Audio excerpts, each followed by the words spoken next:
Kesorotan lainnya saudara, video pedagang martabak yang diduga dipalak oleh anggota Dishub Kota Medan viral di media sosial.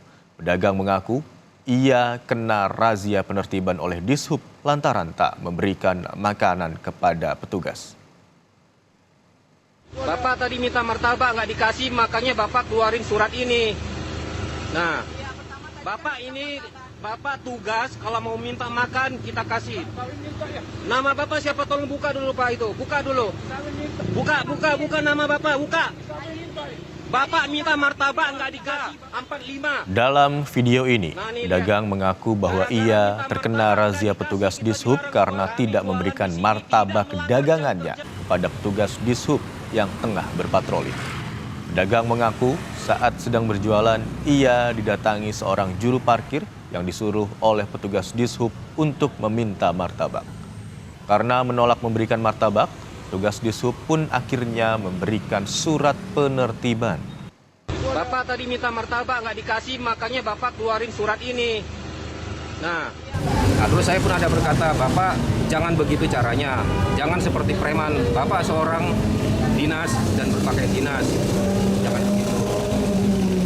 Nah, jadi kalau untuk bukti video si jukir ini minta martabak dan sebagainya itu memang secara video nggak ada. Tapi mungkin bukti yang untuk itu bisa nantinya saya lampirkan.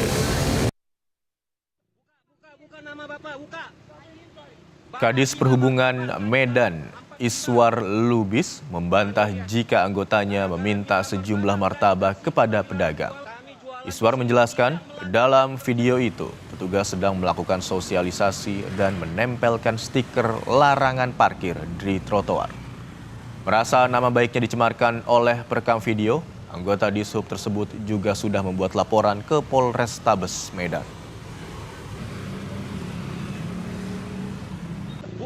Buka nama Bapak. Sehingga personil memberikan surat himbauan dan meletakkan selebaran di kaca mobil. Nah, tapi entah bagaimana oleh yang bersangkutan, saya juga nggak pasti itu apakah penjual martabaknya atau orang lain, saya nggak pasti, saya tidak kenal.